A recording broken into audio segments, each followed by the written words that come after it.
quinto livro da Bíblia, o último livro do Pentateuco.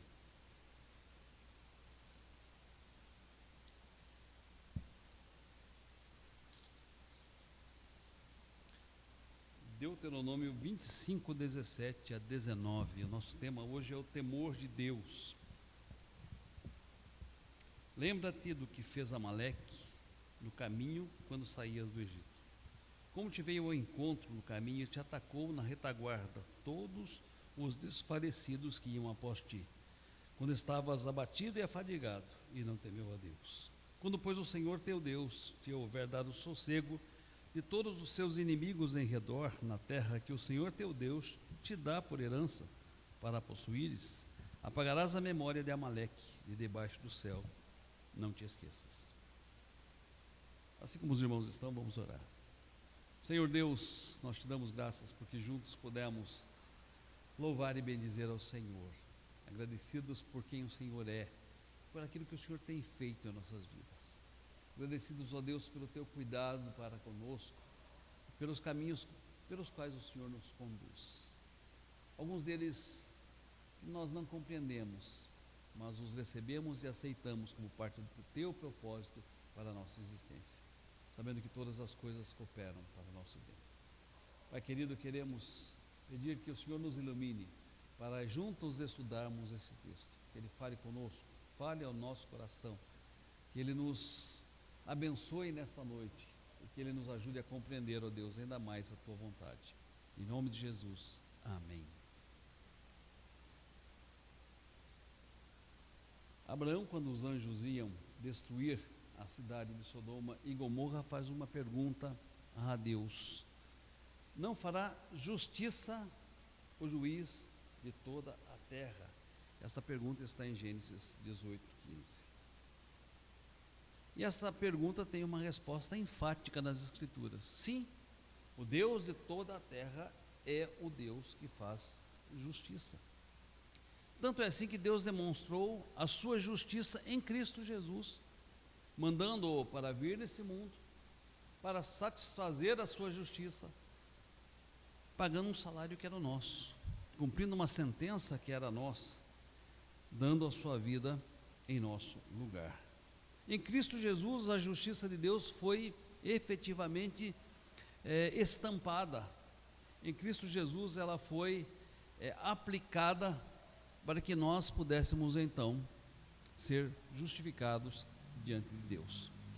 Mas além dessa justiça que justifica, há também a justiça que retribui. E nesse sentido, a pergunta de Abraão a Deus é muito importante. Não fará justiça o Deus de toda a terra? É evidente que Deus de toda a terra faz justiça. E como Deus faz justiça? Derramando a sua ira e exercendo a sua vingança contra aqueles que detêm a verdade pela injustiça, contra aqueles que permitem que o mal prevaleça sobre o bem. Quando nós vemos tantas injustiças sendo cometidas em nossos dias, às vezes nós nos preocupamos e às vezes achamos que de fato o mal triunfará sobre o bem, as trevas triunfarão sobre a luz, aquilo que é amargoso triunfará sobre o que é doce. Mas a pergunta de Abraão, ela tem uma resposta. Não fará justiça o Deus de toda a terra? Sim, Deus é o Deus que fez justiça, faz justiça e fará justiça, porque Ele é o Senhor, não só dos eleitos, dos escolhidos, dos justificados, mas Ele é o Senhor e Ele é o Deus de toda a terra. E quando nós olhamos para esse texto, nós percebemos que a injustiça, ela incomoda ao nosso Deus. Esse trecho narra a história dos amalequitas, os amalequitas contra os israelitas. Lá no livro de Êxodo, se os irmãos quiserem conferir, capítulo 17, versículos 8 a 16, há a narração desta batalha entre os amalequitas e os israelitas. Diz-nos este texto que os amalequitas saíram ao encontro dos israelitas e que Moisés ordenou a Josué que escolhessem homens capazes de sair à guerra e fizesse a guerra contra Amaleque. E eles guerrearam por um dia todo, desde o nascer da manhã até o pôr do sol. Moisés ele subiu ao cume do monte e a vara do Senhor estava em suas mãos. E por se prolongar a batalha e por serem as mãos de Moisés pesadas, colocaram uma pedra para que ele se assentasse. E Arão e Hur seguravam as suas mãos, e enquanto ele permanecia com as suas mãos levantadas, o povo de Israel vencia os amalequitas. Quando ele baixava as mãos, o povo de Israel perdia para os amalequitas. Dessa forma, Arão e Hur se colocaram um de cada lado e sustentaram as suas mãos durante o dia todo, desde a manhã até o pôr do sol, e dessa forma Josué venceu aos amalequitas ao fio da espada. E já nesse texto de Êxodo, os irmãos podem perceber que Deus ordenou que a história dessa batalha fosse escrita num livro, para que os israelitas não se esquecessem desse ato bárbaro, injusto e desumano provocado pelos amalequitas, e para que um dia os israelitas riscassem a memória de Amaleque de debaixo do céu. O texto que nós lemos hoje, ele acrescenta um detalhe importante. Amaleque veio contra os israelitas na retaguarda, sem qualquer aviso prévio, sem qualquer declaração de guerra. E ele veio e atacou justamente aos que estavam cansados, prostrados, abatidos e afadigados. Isso era muito incomum. Isso era muito incomum até mesmo entre os povos bárbaros e nômades que habitavam no deserto. Havia uma certa ética na guerra. Era necessário declarar a guerra, e jamais se atacava alguém pela retaguarda, e muito menos se atacava alguém valendo da sua vulnerabilidade, valendo-se daqueles que estavam cansados, abatidos e prostrados e que estavam ficando à margem do caminho. Quem são os amalequitas? São os descendentes de Amaleque. E olha que interessante, Amaleque é o neto de Esaú. Portanto, os amalequitas eram meio que aparentados de longe com os israelitas. E o texto nos diz: tal crime não ficará impune. Por quê? Porque a injustiça incomoda a Deus. E Deus é aquele que julga não só o seu povo, e Ele o faz certamente disciplinando-o, mas é aquele que julga todos os povos em toda a terra. Não fará justiça o Deus de toda a terra? Evidentemente que sim. A Bíblia deixa claro ainda que Deus julga a causa dos fracos, dos oprimidos, dos prostrados, dos abatidos, dos vulneráveis, e que Deus exige justiça do seu povo, que deve ceder em muito à justiça dos escribas e fariseus, e exige justiça por parte de todos os homens. Os amalequitas não serviam ao Deus de Israel. Talvez até o conhecessem, porque a genealogia era uma genealogia comum.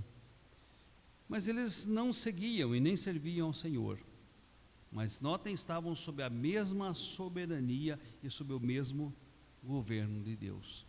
E os seus atos desumanos, os seus atos bárbaros, eles seriam julgados por Deus. E Deus usaria o próprio povo de Israel para julgá-los no decorrer da história. Queridos, isso se aplica também aos nossos dias. Nós vemos nos nossos dias pessoas com poder e com autoridade criando leis injustas, permitindo que leis injustas venham a oprimir os pobres, os necessitados, venham oprimir as pessoas vulneráveis. A lei que vale para uma situação não vale para outra, ainda que elas sejam completamente iguais, única e exclusivamente por uma questão ideológica. Aplica-se a um grupo, não se aplica a outro. A lei que vale para uma pessoa não vale para outra, ainda que seja o mesmo delito, unicamente porque as classes sociais de quem cometeu tal delito são diferentes. Deus, meus queridos, Ele tem os seus olhos postos sobre toda a terra, e Deus julga aqueles que oprimem os pobres, os necessitados e os vulneráveis. Eles não ficarão impunes diante de Deus. Portanto, se a injustiça que nós vemos nos nossos dias nos incomoda, e incomoda, se a injustiça que nós vemos nos nossos dias muitas vezes nos enoja e enoja, se muitas pessoas se colocam como deuses e em sua arrogância parece exercer o seu poder opressor sem limites, tenhamos certeza nós, de que eles serão julgados por Deus, que os olhos de Deus estão postos sobre estas pessoas. Então, o primeiro ponto que eu destaco desse texto é que a injustiça incomoda ao nosso Deus. O segundo ponto, Deus exige de todos o temor ao seu nome. No versículo 18 do texto que lemos, afirma-se que os amalequitas não temeram a Deus. Os amalequitas não temeram a Deus. Ora, que obrigação tinham eles de temer a Deus? Tinham alguma obrigação? Evidentemente tinham.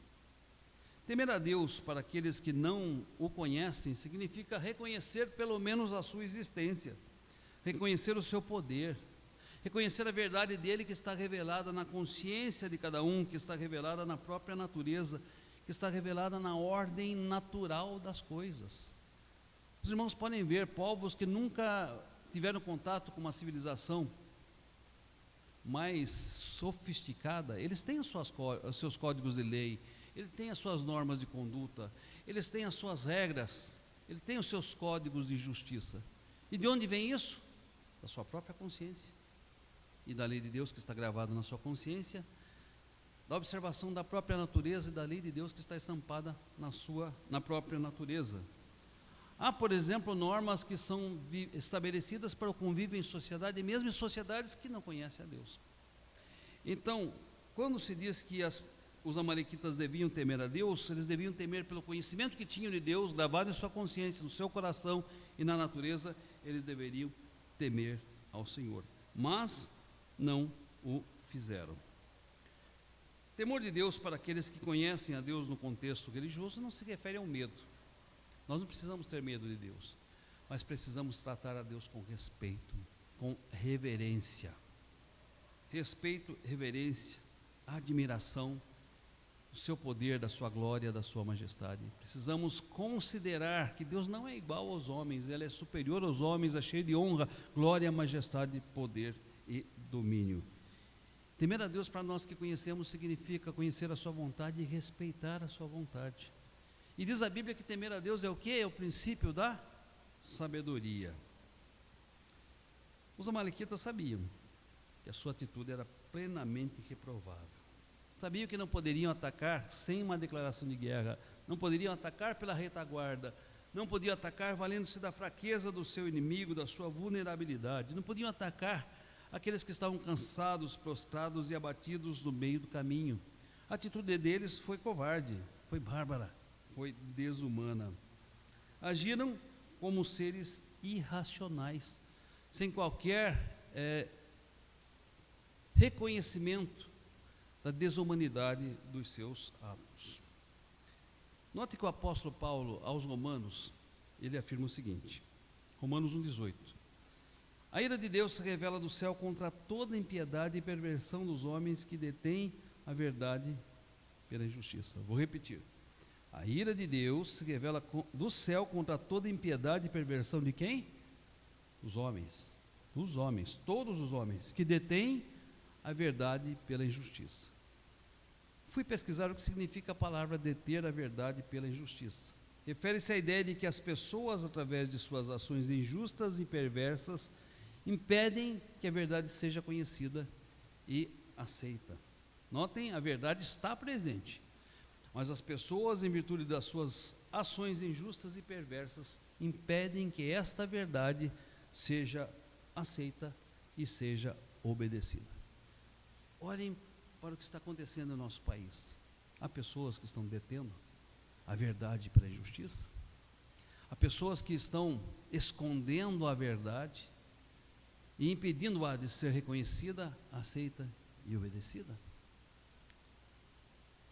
Meus amados, em contextos religiosos e filosóficos, esta frase é usada para descrever o comportamento daqueles que, em vez de abraçar a verdade, a rejeitam e a distorcem, para satisfazer os desejos do seu coração, as suas crenças e as suas ações.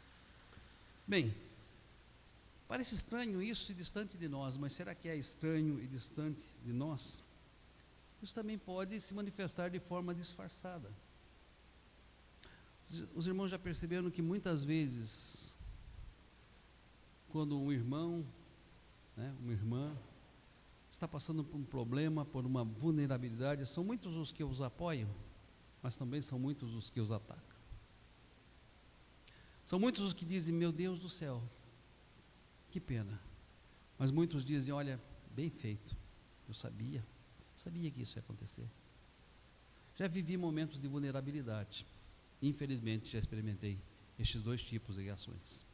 Pessoas que empaticamente choraram comigo, mas pessoas que, sem nenhuma empatia, apontaram o dedo e me julgaram. Pessoas que, sem nenhuma empatia, aproveitaram que estavam no chão e pisaram sobre mim.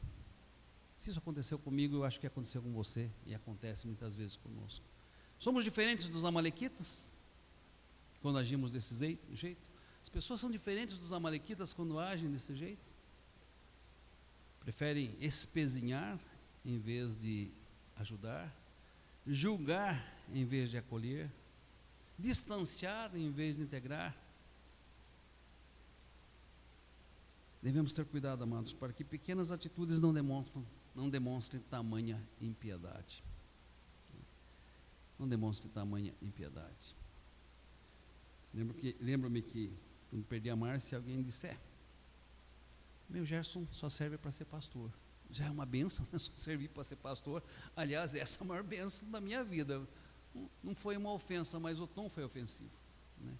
Como se estivesse naquele momento vulnerável e não conseguisse fazer nada mais do que ser cuidado e até mesmo pastorear outras pessoas. Confesso que isso me machucou muito na época, machucou muito, esta afirmação dita como foi dita, impiedade. E às vezes a impiedade, meus queridos, a maldade, ela se revela em até atos aparentemente cristãos, piedosos. Cristiano, ore pelo pastor Gerson, viu? Está passando por uma situação que, olha, há um problema, né?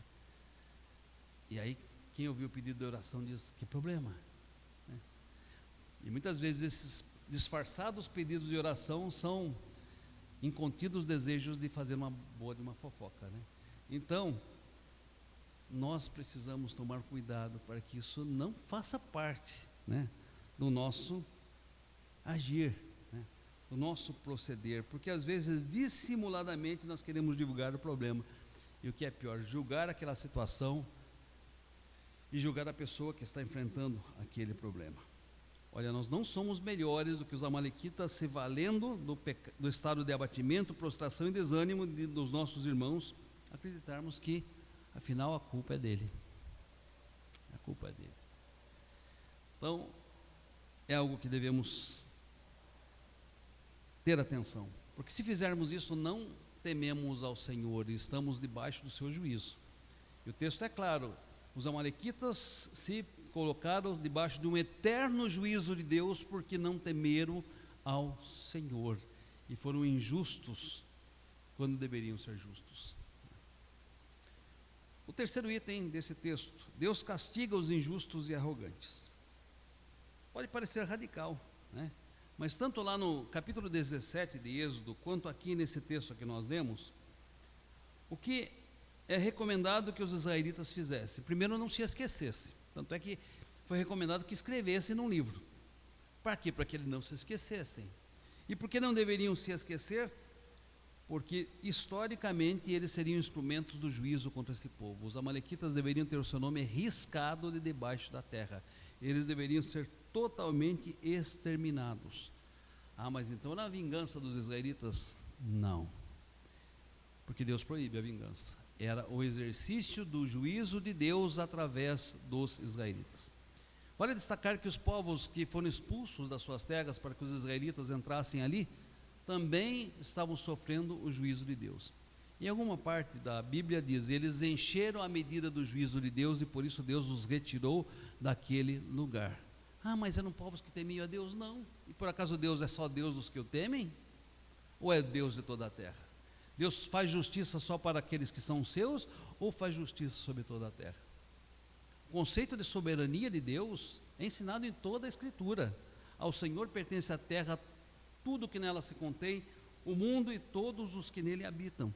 Assim, os amalequitas que não temiam a Deus estavam sob o juízo de Deus, e Deus derramaria juízo sobre aquele povo, né?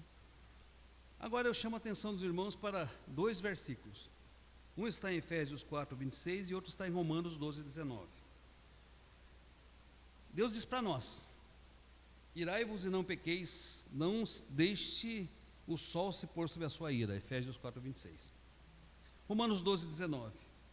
Não vingueis a vós mesmos, amados, mas dai lugar à ira, porque está escrito: a mim me pertence a vingança, eu é que retribuirei, diz o Senhor. Pergunto, esse texto está dizendo que o crente não pode se irar? Está dizendo que a gente não pode se irar? Não.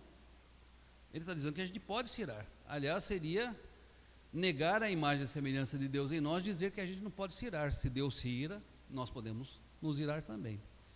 Mas esse texto está colocando um limite à nossa ira. Qual é? Um limite temporal e um limite espiritual. Quais são os limites? Limite temporal, qual é? Eu posso ficar irado por quanto tempo? Oi? Durante o dia. Durante o dia. Não posso ficar irado, deixa que a ira se estenda para outro dia. Eu posso irar, mas não posso fazer o quê? Diz-nos o texto. Irai-vos e não pequeis. E, além disso, eu posso me irar, mas não posso me vingar, porque ao Senhor pertence a vingança, e eu retribuirei, diz o Senhor, é o que afirma o texto. Muito bem, aí vem um paradoxo, né? Por que eu não posso permitir que a ira continue no meu coração? Por que eu não posso vingar as coisas que me são feitas, quando a Bíblia afirma que Deus se ira, e que Deus exerce a vingança? Deus exerce a vingança contra aqueles que não temem, contra aqueles que são injustos e contra aqueles que são arrogantes. Porque Deus pode e eu não posso, né? É um paradoxo. Porque Deus pode e eu não posso. Eu destaco aqui 3 considerações, seus irmãos, fiquem à vontade para destacar outras. Porque Deus pode e eu não posso. Fiz essa pergunta ao Caio e ele disse: porque Deus é Deus e eu não sou Deus. É uma resposta curta e objetiva, né? Mas depois a gente continuou conversando e aí nós destacamos alguns pontos aí para reflexão. Primeiro, Deus não manifesta a sua ira e nem executa a vingança com base em critérios falhos, fracos e limitados como os nossos. Os nossos critérios são fracos, falhos e limitados. A gente julga muitas vezes um pequeno ato num lapso de tempo, né? Sem considerar o antes, sem considerar o depois, né? Se aquela pessoa, por exemplo, manifestará, né, o arrependimento e pedirá perdão, né? Então, às vezes, nós julgamos precipitadamente, apressadamente e definitivamente, né? Já ouviram a expressão: para mim morreu? Para mim morreu, né? Para Deus não. Então notem, Deus manifesta a sua ira, executa a vingança, tendo uma visão muito maior do que a nossa. Nós reagimos às circunstâncias, e Deus não está preso a fatos e circunstâncias. Deus é eterno e o seu julgamento é completo, pleno e justo e reto. Segundo ponto, a ira e a vingança de Deus estão fundamentados no seu amor e na sua justiça. E Ele emprega os seus meios santos e soberanos para que esta ira e a vingança sejam cumpridos. Notem, amor e justiça. Às vezes o nosso só está no desejo da justiça, da retribuição, do pagar com a mesma moeda e não na forma como Deus age. Terceira razão, Deus, ao exercer a ira e a vingança, dá lugar somente à sua vontade livre e soberana. É só a sua vontade. Ele não tem influência e não sofre influência de mais nada quando exerce a sua ira e quando exerce a sua vingança. Nós, se agasalharmos a ira no nosso coração, permitirmos que ela permaneça no nosso coração e nós exercermos a vingança, Efésios 4, 27, é o versículo depois do 4, 26, que diz que o sol não deve se pôr sobre a sua ira. Se nós permitirmos que a ira permaneça conosco, se nós darmos lugar à vingança, vamos dar lugar também a quem? Segundo o versículo 27? Ao diabo. E não deis lugar ao diabo, né? Porque entre A ira justa, reta, correta, e entre o exacerbar isso, né, nós podemos acrescentar coisas que não são de Deus, são coisas diabólicas. Por isso o texto diz: Deus é quem exerce a justiça, Deus é quem vinga, Deus é quem retribui, né? Ele faz estas coisas, o juiz de toda a terra faz estas coisas, mas faz de forma perfeita, justa, reta, íntegra, né, e visando um fim proveitoso. Notem que nós que somos salvos, somos julgados também, e às vezes somos alcançados pela disciplina do Senhor, mas a disciplina que vem sobre nós é para o nosso aproveitamento. Aqueles que não são disciplinados para serem provocados ao arrependimento, e se não se arrependerem, são julgados para a sua própria condenação, certo? Vou dar um exemplo. Nicodemos não, o que foi Nicodemos na minha cabeça agora? Não é Nicodemos, é Nabucodonosor. Está pensando, pastor Nicodemos. Nabucodonosor, num determinado momento, se encheu de orgulho, soberba, né, arrogância, e disse: esta é a grande Babilônia que eu fiz para a minha honra e glória. E naquele mesmo instante passou dele o entendimento, e ele começou a se sentir como animal, comportar como animal, deixou, né, cabelo, pelo crescer e foi ter com os animais no campo. Ele permaneceu assim o resto da vida? Não. Em determinado momento veio o entendimento, ele diz: não, eu não sou nada, Deus é quem é soberano, Deus é quem pode todas as coisas, Deus é quem tem honra, Deus é quem tem glória. O que aconteceu foi lhe restaurado o entendimento, e ele voltou ao seu posto de rei. Mas Herodes, que foi aclamado pelos helenistas como Deus, né? Essa não é a voz de um homem, é a voz de Deus. O que aconteceu com ele? Ele teve esse tempo de arrependimento? Ele teve oportunidade, mas não teve, porque diz o texto que comido de vermes ele faleceu. Então são dois casos que comprovam que a justiça de Deus, quando exercida sobre os homens que não o temem, que são ímpios, ela pode levá-los ao arrependimento. Foi o caso de Nabucodonosor. Ou pode levar ao endurecimento e ao perecimento. Eu citei aqui o caso de Herodes, mas Faraó também pode ser um exemplo de alguém cujo coração foi endurecido, julgado e pereceu, né? Assim como Herodes, já um caso do Novo Testamento. Então, a expressão apagar o nome dos amalequitas debaixo do sol pode parecer pesada para todos nós, mas era o exercício do juízo de Deus através do povo de Israel. Assim como há outros atos de justiça, dilúvio, né? A destruição da cidade de Sodoma e Gomorra, são atos de justiça de Deus executados contra povos, porque a sua maldade havia crescido imensamente e eles não deram lugar ao arrependimento, né? E olha que tiveram oportunidade. Agora, tem coisa pior do que Sodoma e Gomorra? A Bíblia diz, né, que o povo israelita, Isaías 1, estava se tornando semelhante a Sodoma e Gomorra. E a Bíblia diz no Novo Testamento que se os milagres que Jesus operou entre as lideranças religiosas do seu tempo tivessem sido operados em Sodoma e Gomorra, eles teriam chegado ao arrependimento, né? Então notem que a medida da graça de Deus alcança os povos, né? A resposta dos povos determina o juízo de Deus ou a misericórdia de Deus sobre eles. Mais um exemplo: Nínive. Qual era a sentença de juízo que estava endereçada a Nínive? Eles seriam o quê? Destruídos. Mas era uma sentença condicional, se eles não se arrependessem. E vai lá Jonas a contragosto, contrariado, muito irritado, muito chateado mesmo, e prega o evangelho a eles. E só espera o juízo, né?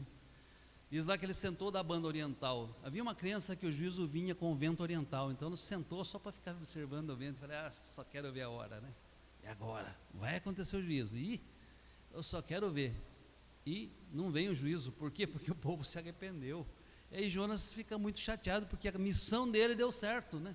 Ele pregou, eles se arrependeram, eles se converteram e o juízo não veio.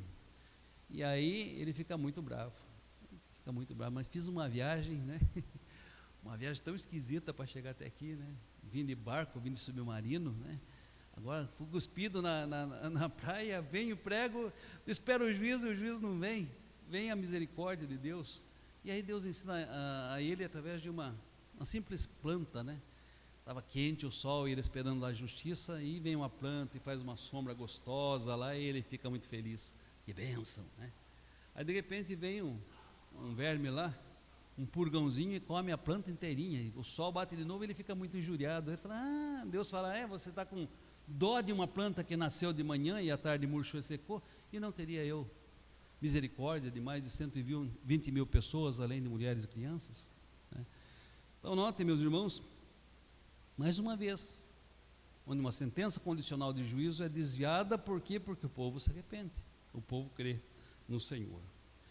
Isso humanamente falando, né? Humanamente falando. Se a gente considerar a soberania de Deus, todas as coisas estavam acontecendo conforme a sua vontade. Bom, eu fiz aqui uma afirmação, né, de que há um paradoxo entre Deus poder se irar e se vingar e a gente não poder se irar e se vingar, e destaquei 3 razões pelas quais eu entendo que a Bíblia diz isso. Os irmãos têm mais algum ponto que querem destacar aqui, entre a justiça de Deus e a justiça humana, a ira de Deus é a ira humana, a vingança de Deus é a vingança humana?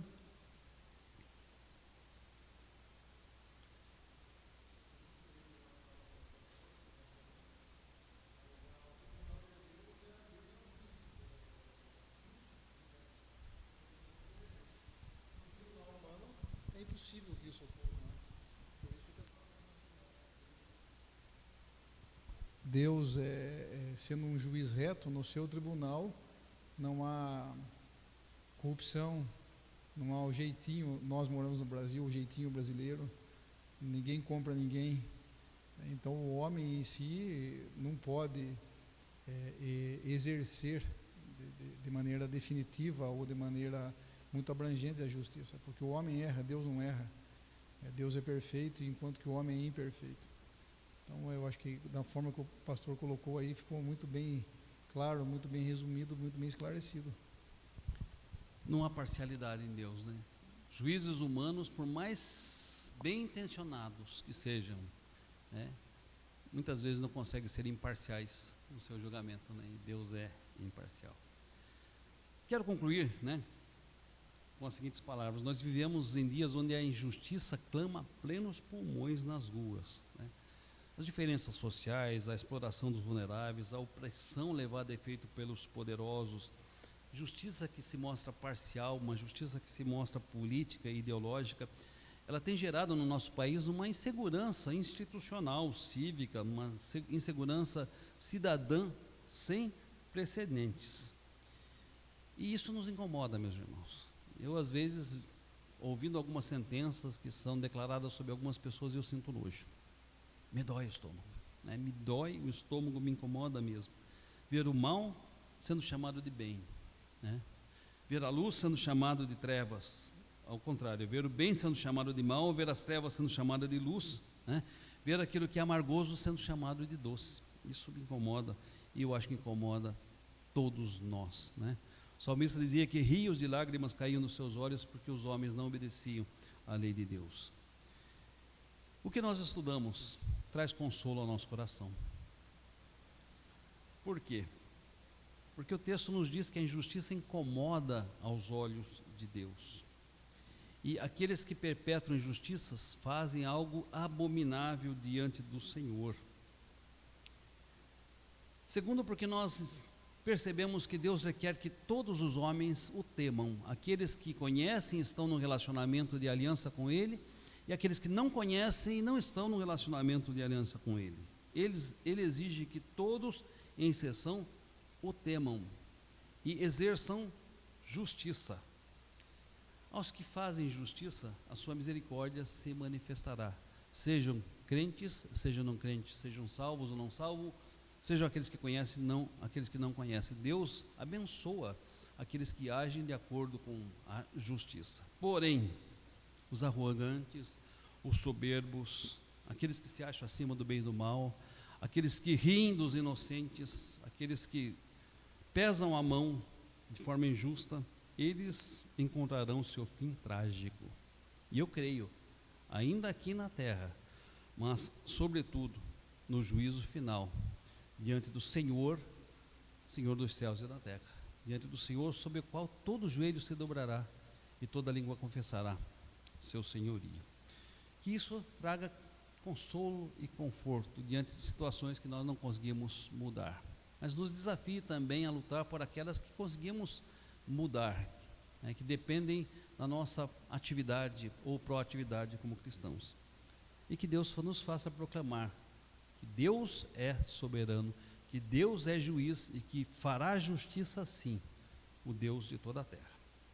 Que Deus nos abençoe, que Deus trabalhe em nosso coração o descansar nele, né, e o esperar nele e o agir em nome dele.